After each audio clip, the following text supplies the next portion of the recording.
છે બધાને? તો જો લો, આપણે ગયા લેક્ચરની અંદર ચેપ્ટર 16 જે છે અદ્ભુત યુદ્ધ એનો સ્વાધ્યાયનો પરિચય શરૂ કર્યો હતો. સ્વાધ્યાયના પરિચયની અંદર આપણે પ્રશ્ન 4 છે એનો થોડોક પરિચય આપ્યો હતો. આમ તો તમને ખ્યાલ જ છે, 9મા ધોરણમાં સરસ તમે ભણી જ ગયા છો કે અનુસ્વાર છે, અનુનાસિક વ્યંજન છે કઈ રીતના લખવા. છતાં પણ આપણે થોડુંક જોઈ લઈએ કે પર્વત શૃંગ શબ્દ આપેલો છે તો તેને કઈ રીતના લખાય. અનુનાસિક વ્યંજન છે તમને પરસવર્ણ એટલે કે જે છેલ્લો વર્ણ છે એના અનુનાસિક વ્યંજન પ્રમાણે તમારે ફેરવવાનો હોય તો તમે કઈ રીતના ફેરવો. જો પર્વત શૃંગ અનુનાસિક વ્યંજન હોય તો અનુનાસિક એટલે કે અનુસ્વાર હોય એના સ્થાને અનુનાસિક વ્યંજન કયો આવે? તમને ખ્યાલ છે કે તે જ વર્ણનો એટલે કે ક વર્ગમાંથી અનુનાસિક વ્યંજન હોય તો તે વર્ગનો મૂકવાનો, ખ વર્ગ ચ વર્ગમાંથી હોય તો ચ વર્ગનો મૂકવાનો. બરાબર, એ તમને ખ્યાલ જ છે. છતાં પણ આપણે થોડુંક જોઈ લઈએ કે તીક્ષ્ણ તુંડ એમાં કયો વર્ણ આવશે. તો તીક્ષ્ણ તુંડ જો એ તમને આપેલું જ છે કે તીક્ષ્ણ તુંડ તો એમાં અનુસ્વાર છે એની બદલે અણો જે તમે અડધો લખો છો એ રીતના લખાય. ત્યાર પછી બીજો શબ્દ છે બભજ્જ. તો એની કેવી રીતના લખાય? જ છે અનુનાસિક વ્યંજન એટલે અનુસ્વારની બદલે શું લખવાનું? જ. પછી અરિંદમ જે તમે વાંચતી વખતે તમે જે બોલતા હોય ટૂંકમાં એ જ તમારે લખવાનું. અરિંદમ તેને અનુસ્વારને ન વાંચીએ છીએ એટલે આપણે ત્યાં ન લખવાનું. બભજ્જ અનુસ્વાર છે ને શું વાંચીએ છીએ? જ, એટલે ત્યાં જ લખવાનું. એટલે આ ખૂબ યાદ રાખજો. ત્યાર પછીનો પ્રશ્ન તમારે જે છે કે વચન અનુસાર. પછી જુઓ તમને આપેલું છે અહીંયા કે વચન અનુસારમ શબ્દ રૂપે હે રિક્ત સ્થાનાની પૂરયત. હવે એની અંદર પેલા બે છે આપેલા નથી શબ્દો, બરાબર. નિવર્તયત છેલ્લો શબ્દ આપેલો છે. તો તમારે યાદ રાખવાનું છે કે નિવર્તયત છેલ્લું છે તો ખરેખર જેને કોઠા પાકા કરેલા હશે વર્તમાન કાળ,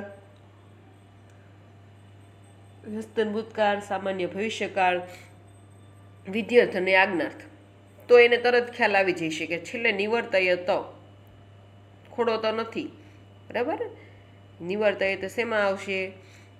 તો એ તમારે આવશે નિવર્તય. એટલે કે શેમાં આવશે? નથી તમ ત, આજ્ઞાર્થ, પરસ્મૈ પદ, મધ્યમ પુરુષ એમાં આવે તમ ત. એટલે કે નિવર્તય, નિવર્તયતમ અને નિવર્તયત એ રીતના આવશે. બરાબર. ત્યાર પછી બીજું છે સમાચરિત. એમાં તમને શબ્દ છે એ સમાચરિત આપેલો છે અને ત્યાર પછી બે ખાલી જગ્યા છે. તો સમાચરિત બીજો શબ્દ છે થોડોક શેમાં આવશે? આજ્ઞાર્થમાં, વિધ્યર્થમાં, વર્તમાન કાળમાં શેમાં આવે એ ખાસ તમારે યાદ રાખતું જવાનું છે. સાથે પેલો શબ્દ છે ખોડો સબાચરિત શેમાં આવશે? તો વિધ્યર્થ. વિધ્યર્થની અંદર અન્ય પુરુષ, વિધ્યર્થ અન્ય પુરુષ એમાં આવશે ત. બરાબર, કે સમાચરે ત, સમાચરે તામ અને સમાચરે યુહુ વિધ્યર્થ. ત્યાર પછી ત્રીજું છે ગમિષ્યસી. હવે તમારે જોવાનું છે કે સમાચરે તો છે એ આત્મનેપદમાં આવે છે વિધ્યર્થમાં કે પરસ્મૈ પદમાં. બરાબર, પહેલો શબ્દ છે આજ્ઞાર્થમાંથી છે, બીજો છે વિધ્યર્થમાંથી છે અને ત્રીજો જે છે શેમાંથી છે? શ આવ્યો છે તો સામાન્ય ભવિષ્યકાળમાંથી. ગમિષ્યસી, ગમિષ્યથ અને ગમિષ્યથ. ત્યાર પછી છે પ્રશ્ન વાક્ય. આ પણ ખૂબ મહત્વની વાત છે. પ્રશ્ન વાક્યમાં ફેરવો. તો જો તમને પ્રશ્ન વાક્યો શબ્દો આપેલા છે કામ, कुत्र, कीदृशीं, कह, केन, कीदृशः અને 5 વાક્યો આપેલા છે। હવે થોડોક આપણે પરિચય પણ મેળવી લઈએ કે પ્રશ્નાર્થવાચક શબ્દો છે એ કેટલા છે અને કેવી રીતના એનો ઉપયોગ છે એ થતો હોય છે। જો તમને ઘણા બધા પ્રશ્નાર્થવાચક શબ્દો છે આપેલા છે કે કુત્ર એનો અર્થ ક્યાં થાય છે। ત્વમ કુત્ર ગચ્છતિ, બરાબર, કામ, કામ એટલે કોને। ત્યાર પછી કીદૃશી એટલે કેવી, કહ એટલે કોણ, કેન એટલે કોના વડે, કીદૃશઃ એટલે કેવો। કીદૃશ શબ્દ છે પુલ્લિંગ શબ્દ છે। કીદૃશીમ એટલે કેવી, નપુંસકલિંગ વાચક છે કેવી। ત્યાર પછી કશ્યા એનો અર્થ થાય છે કોની, સ્ત્રીલિંગ વાચક શબ્દ છે। પ્રશ્નાર્થવાચક શબ્દો હોય એમાં પણ સ્ત્રીલિંગ પુલ્લિંગ નપુંસકલિંગ પ્રમાણે આવે। ત્યાર પછી કશ્ય એટલે કોનો, પુલ્લિંગ વાચક શબ્દ છે। કશ્યામ એટલે કોનું, નપુંસકલિંગ વાચક શબ્દ છે। ત્યાર પછી શબ્દ છે કુતઃ, કુતઃ એટલે ક્યાંથી। કતિ એટલે કેટલા, કથમ એટલે કેવું, કદા એટલે ક્યારે। આ રીતના પ્રશ્નવાચક શબ્દો છે। હવે આપણે જો પ્રશ્નવાચક શબ્દ આપેલા છે એના પ્રમાણે થોડાક વાક્યો છે એ સમજીએ। હવે અહીંયા તમને પ્રશ્ન છે એ આપેલો છે પાઠ્યપુસ્તકની અંદર સ્વાધ્યાયમાં કે જટાયુઃ શુભામ ગિરામ વ્યાજહાર। જટાયુઃ શુભામ ગિરામ વ્યાજહાર। તો અહીંયા પ્રશ્નવાચક શબ્દ શું આવશે? જટાયુ શુભામ ગિરા એટલે કેવી વાણી બોલ્યો, કેવી, કેવી એટલે શું છે? સ્ત્રીલિંગ છે, નપુંસકલિંગ છે કે પુલ્લિંગ છે? કેવી, કેવું, કેવી, કેવો। તો કીદૃશીમ શબ્દ આવશે અહીંયા એટલે શું આવશે? નપુંસકલિંગ, કીદૃશીમ, બરાબર ને। જટાયુઃ કીદૃશીમ ગિરામ વ્યાજહાર, જટાયુ કેવી વાણી બોલ્યો, તો અહીંયા નપુંસકલિંગ વાચક પ્રશ્નવાચક શબ્દ આવશે કીદૃશીમ। ત્યાર પછી બીજો પ્રશ્ન છે કે વિરથઃ રાવણઃ ભુવિ પપાત, એટલે કે રથ વગરનો રાવણ જે છે એ પૃથ્વી પર પડ્યો, પૃથ્વી પર। તો પ્રશ્નવાચક શબ્દ શું આવે ત્યાં કે રથ વગરનો રાવણ છે એ ક્યાં પડ્યો। આપણે ગુજરાતીમાં કરીએ તો ક્યાં શબ્દ આવે, તો ક્યાં માટે સંસ્કૃતમાં પ્રશ્નવાચક શબ્દ શું છે? કુત્ર, કુત્ર એટલે ક્યાં થાય। ત્યાર પછી ત્રીજો પ્રશ્ન છે કે જટાયુઃ તસ્ય પૃષ્ઠે તુંડમ સમર્પયત।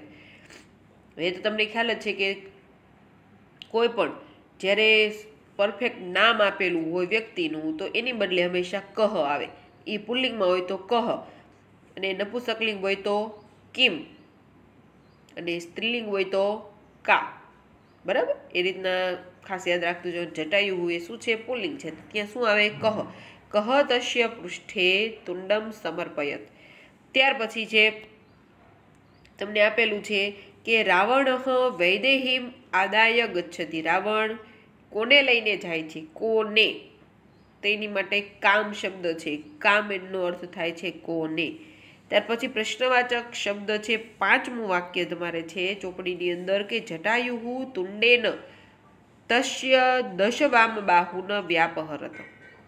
જટાયુએ પોતાની તુંડેન એટલે કે ચાંચથી, તો શેનાથી, બરાબર, કોનાથી, એટલે અહીંયા શું આવશે? કેન। જટાયુઃ કોના વડે, એમ પણ તમે કરી શકો કે કોના વડે તેના 10 વામબાહુને વ્યાપહરણ એ હણી નાખે છે, બરાબર। તો શું આવે? કેન। એટલે આ રીતે સમજીને જ્યારે પ્રશ્નવાચક શબ્દ છે તમે મૂકીને બનાવો તો તમારા કોઈ દિવસ ખોટા પડે નહીં। હવે અહીંયા જુઓ તમને કતિ શબ્દ આપેલો છે। કતિનો અર્થ થાય છે કેટલા। કતિ શબ્દ છે હંમેશા યાદ રાખજો, સંખ્યાવાચક પ્રશ્ન જ્યારે હોય ત્યારે, સંખ્યા જ્યારે બતાવવાની હોય ત્યારે કતિ શબ્દનો ઉપયોગ થાય છે। કતિ એટલે કેટલા। વૃક્ષ પર ફળો હોય ને પ્રશ્ન એ પૂછે કે કતિ ફલાની સંતિ, વૃક્ષે કતિ ફલાની સંતિ, વૃક્ષમાં કેટલા ફળો છે, તો ત્યાં સંખ્યાવાચક શબ્દ આવે કતિ, કતિ એટલે કેટલા, બરાબર. કદા શબ્દનો અર્થ થાય છે ક્યારે. રામઃ કદા ગમિષ્યતિ એટલે એ સમય બતાવે છે, કદા.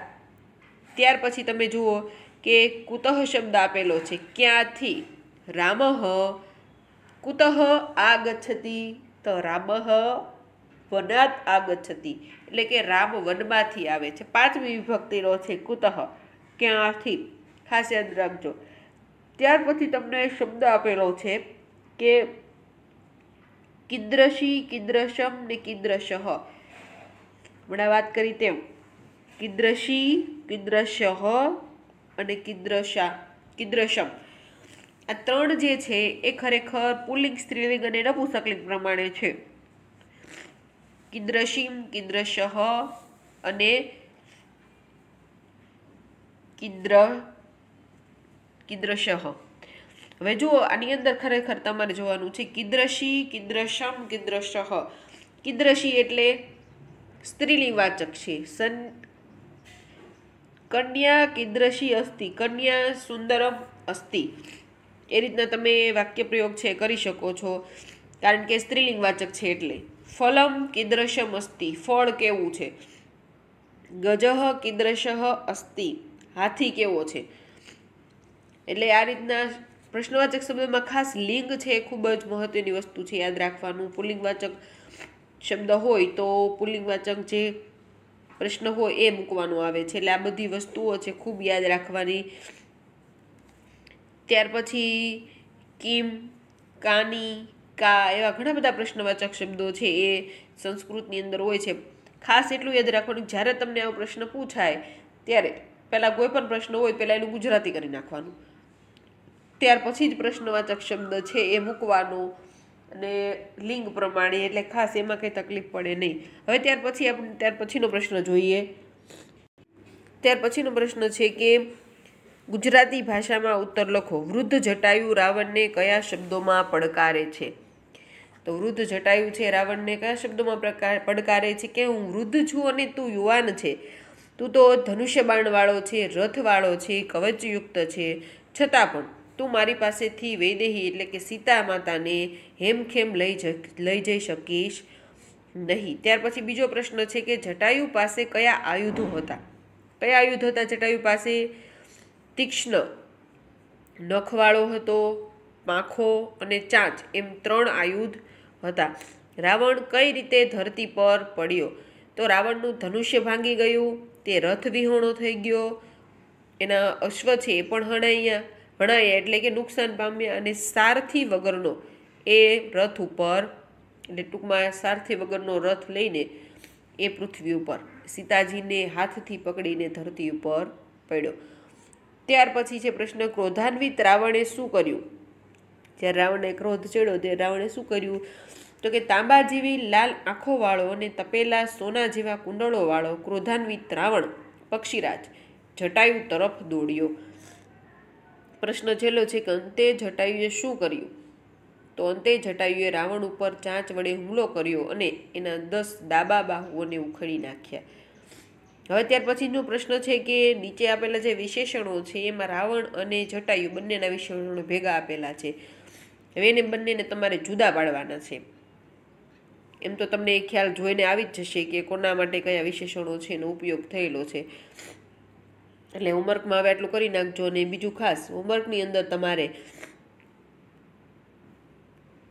જે પ્રશ્ન નંબર છે 4, જો આ ઘણા બધા શબ્દો આપણે પાઠની અંદર છે અને 1 થી તે 15 પાઠ સુધી એ જેટલા આવા અનુનાસિક શબ્દો છે એ તમને મળે એ બધા તમારે તમારી આ 16મા પાઠની જે સ્વાધ્યાય તમે લખો એમાં લખવાના છે. એટલે આ હોમવર્ક છે તમારું, એટલે ખાસ યાદ રાખજો.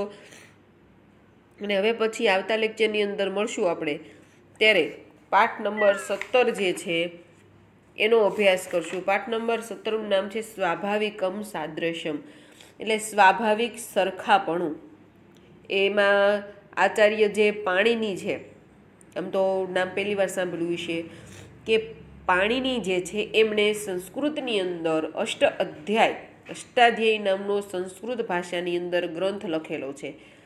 અને એની અંદર સંસ્કૃતનું જે આપણે વ્યાકરણ અત્યારે ભણીએ છીએ એ વ્યાકરણ જે છે એ ખૂબ જ મોટા પાયે એમને 8 અધ્યાયની અંદર એ લખેલું છે અને એમના વિશેનો પરિચય મેળવીશું ત્યારે માત્ર એક શબ્દ જે છે, એક ટૂંકમાં નોંધ છે કે સ્થાને અંતરતમઃ, એ શબ્દ ઉપરથી જ ખરેખર પૃથ્વી ઉપર જે કંઈ જોવા મળે છે આપણને એમાં સ્વાભાવિક સરખાપણું કઈ કઈ બાબતોમાં છે એવો પરિચય છે આપણે એ પાઠની અંદર મેળવવાનો છે.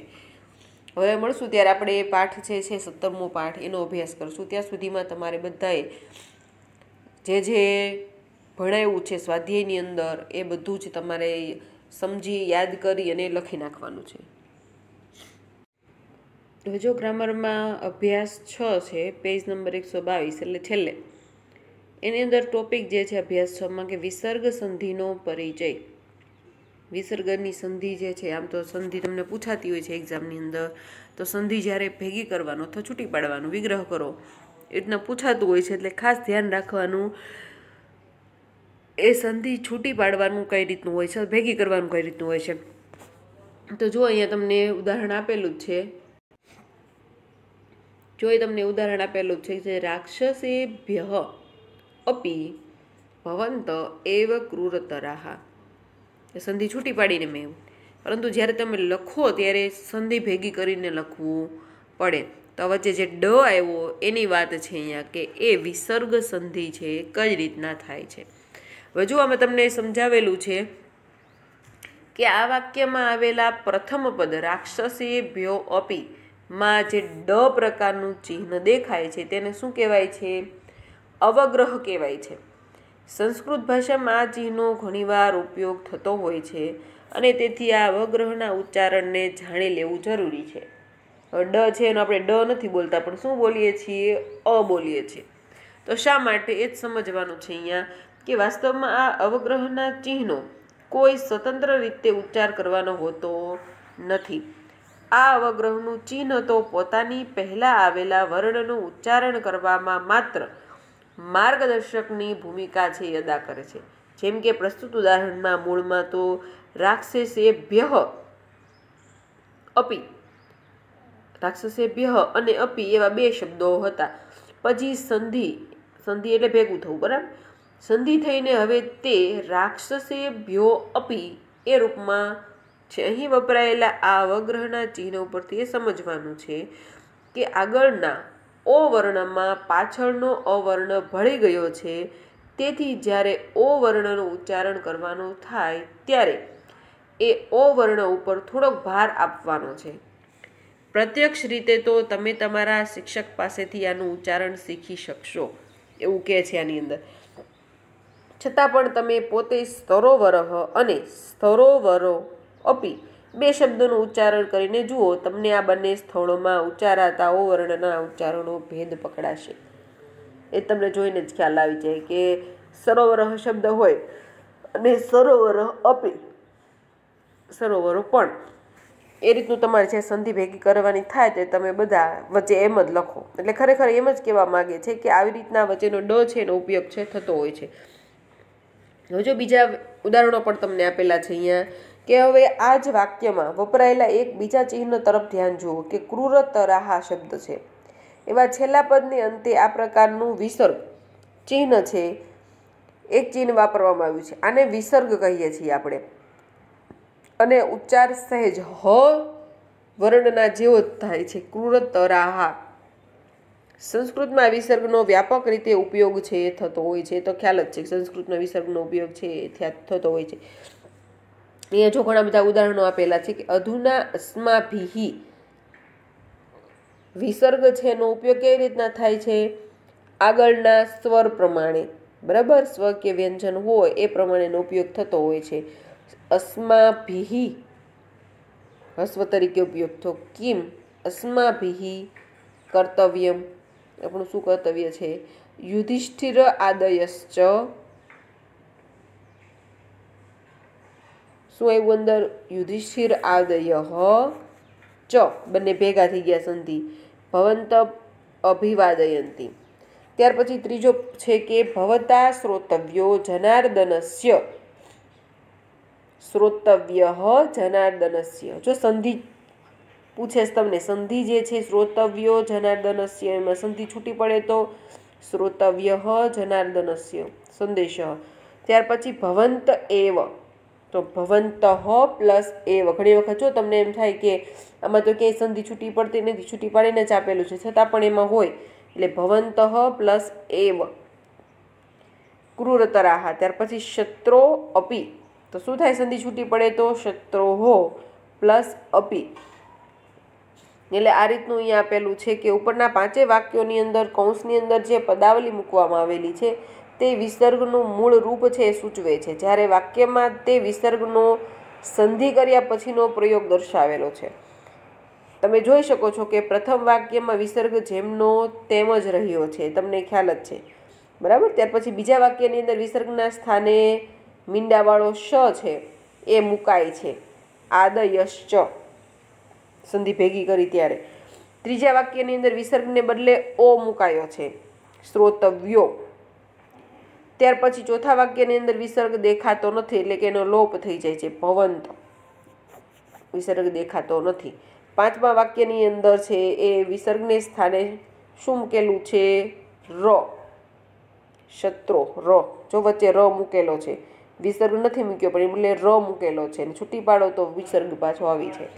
એટલે આ બધું યાદ રાખવાનું, ખરેખર ર શા માટે મુકાયો છે. પણ હવે તમે જુઓ કે આ ઉપરથી જણાશે કે સંસ્કૃત વાક્ય રચનામાં વિસર્ગ સંધિનો પ્રયોગ કરવાનો હોય તો વિસર્ગ પોતાના સ્વરૂપ ઉપરાંત ઓછામાં ઓછા બીજા 4 રૂપ વિસર્ગના સ્થાનમાં શ, વિસર્ગને બદલે ઓ, વિસર્ગનો લોપ અને વિસર્ગના સ્થાને ર લઈ શકે છે.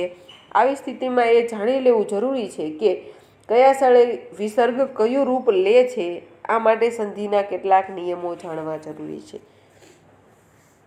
પ્રશ્ન એવો થાય ને કે શત્રોહો અપી, તો એને ર શું કામ આવ્યો, વિસર્ગ ડ મૂકી દીધો હોત તો શા માટે ર આવ્યો, એવા પ્રશ્ન થાય. એના માટે થઈને અહીંયા નિયમો આપેલા છે. જુઓ કે વિસર્ગ પછી ક વર્ગના ચ, છ ને શ, ક, ચ, છ ને શ આવે તો વિસર્ગના સ્થાનમાં મીંડાવાળો શ થઈ જાય છે. અને ખ એટલે કે બીજો નિયમ છે કે ટ, ઠ ને શ આવે તો શ ફાળી શ, અને ત, થ અને શ આવે તો સ થઈ જાય છે. શું કે છે આની અંદર જુઓ, ચ, છ હોય તો શું થાય, શ થઈ જાય. યુધિષ્ઠિર આદય ચ, છેલ્લે ચ આપેલો છે એટલે ત્યાં છે સંધિ ભેગી થાય ત્યારે શ આવે મીંડાવાળો. ત્યાર પછી બીજું આપણને કહે છે કે ટ ને ઠ હોય તો ફાડી શ થઈ જાય. એટલે આ બધું ખાસ, આમ તો આમાં આટલું બધું ઊંડા ઉતરવાની જરૂર નથી. આ તો તમને એમ થાય કે મિસે આ 6થો અભ્યાસ છે ચલાવ્યો ને એટલા માટે. બાકી તમને જોતા જ ખ્યાલ આવી જાય, કારણ કે સંસ્કૃત કોઈ પણ પાઠ કે કાવ્ય એવો 2 થી 3 વાર તમે વાંચો એટલે સંધિ તમને આવડી જાય. કારણ કે જ્યારે તમે વાંચો તો સંધિ છૂટી પાડીને વાંચો તો તમને અનુવાદ છે યાદ રહી જાય. એટલે એમાં કંઈ અઘરું છે નહીં, અટપટું છે નહીં, એટલે બહુ એમાં ઊંડા ઉતરવાની જરૂર છે નહીં આપણે.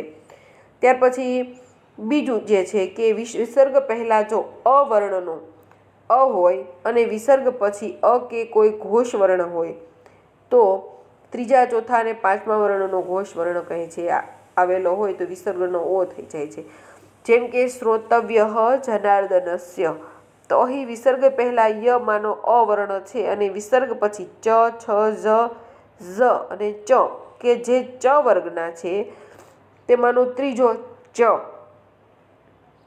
તેથી અહીં વિસર્ગનો ઓ થઈ ગયો છે. શ્રોતવ્યો જનાર્દનસ્ય એમ પ્રયોગ થાય છે. સમજાણું કાંઈ? ન સમજાણું ને? આ બધું છે એ 8મા ધોરણમાંથી આવેલું છે. 8મા ધોરણની અંદર તમે જો કોઠો જોયો એની અંદર ઘોષ વર્ણ ને અઘોષ વર્ણ ને એવું બધું ઘણું બધું આપેલું છે. પરંતુ આપણે જે છે બહુ ઊંડા ઉતરવા નથી એની અંદર, કારણ કે સંધિ છે તમને 2 માર્કની પૂછાતી હોય અને તે તમને બધાને આવડી જશે. શા માટે? કારણ કે પાઠ કે કાવ્ય વારંવાર એ જ કહું છું કે 2 થી 3 વાર તમે વાંચો એટલે તમને એ અઘરી લાગે નહીં, કારણ કે સંધિ છૂટી પાડીને વાંચો અને ચોપડીમાં તો ભેગી કરીને આપેલું છે એટલે તમારી નજર ફરે ત્યાં તમને ખબર પડી જાય કે આમાં આમ સંધિ આવે છે કે નહીં. બરાબર છે? હવે આપણે આગળ જે છે એ સમજાવતી નથી હું તમને, કારણ કે તમને આવડી જ જશે. બરાબર, આમાં ઊંડા ઉતરવાની બહુ ખાસ જરૂર છે નહીં, માત્ર થોડુંક છે ખાલી યાદ રાખી લેવાનું છે. હવે ત્યાર પછી જુઓ કે સ્વાધ્યાય તમને એની અંદર આપેલો છે કે માનવાહા સંતુ નિર્ભયા, નિયમ અનુસાર વિસર્ગ સંધિ છે એ કરવાની છે. તો તમને અહીં આપેલું છે, હવે નિયમ અનુસાર તમને કીધેલું છે કે સ્વાધ્યાય આપેલો છે કે માનવાહા સંતુ નિર્ભયા, માનવ હંમેશા નિર્ભય થાવ. એની કદાચ સંધિ તમને હોય તો આમ તો છે આ સાચી જ તે કે માનવહા સંતુ નિર્ભયા, સંધિ તમને આપેલી છે વિસર્ગ સંધિ પ્રમાણે, છતાં પણ તમને એવું પૂછાય કે માનવાહા સંતુ, તો જ્યારે છેલ્લે સ આપેલો હોય તો વચ્ચેનો જે વિસર્ગ છે એનો પણ સ થાય, એટલું યાદ રાખવાનું. એટલે અડધો સ થઈ જાય, માનવાહા પછી અડધો સ અને સંતુ એ ભેગી થઈ જાય, નિર્ભયા છૂટું રહે.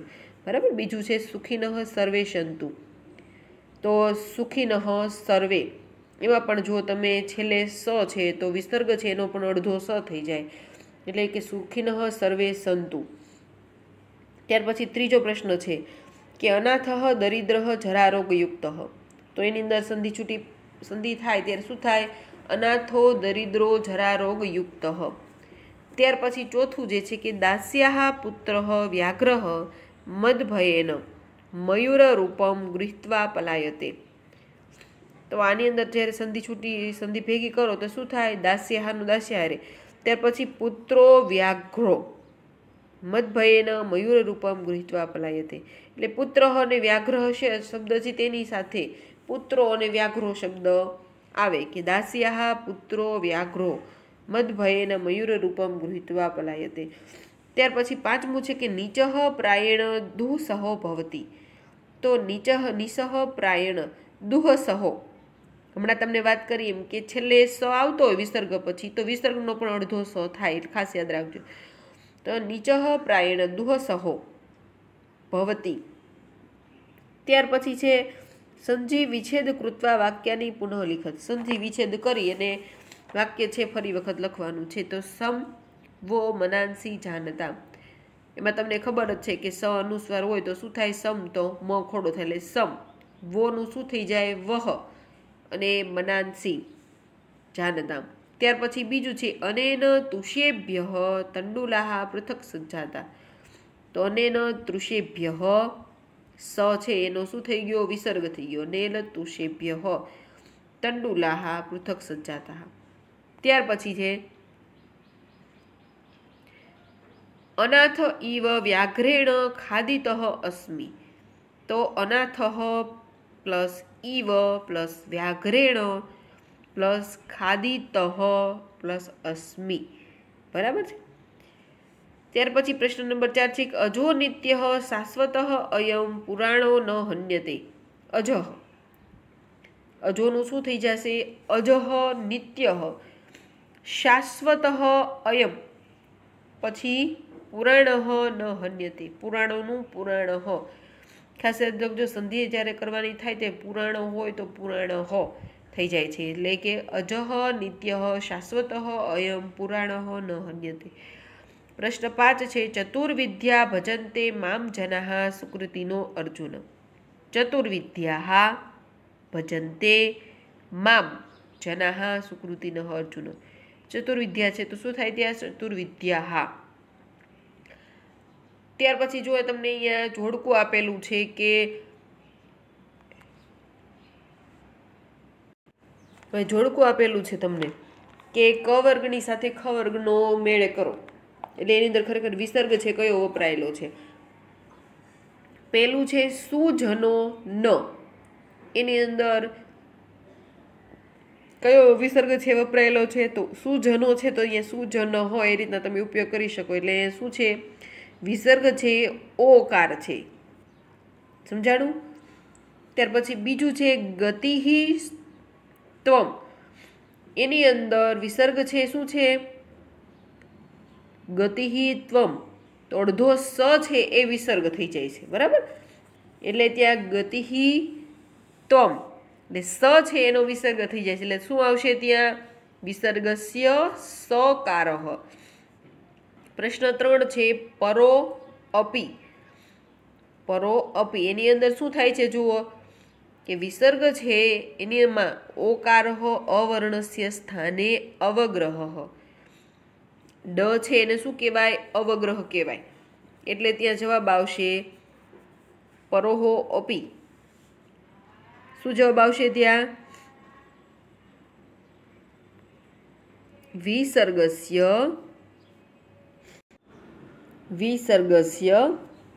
સ્થાને અવર્ણસ્ય પરતઃ. બરાબર છે. ત્રીજામાં જવાબ આવશે પાંચમો.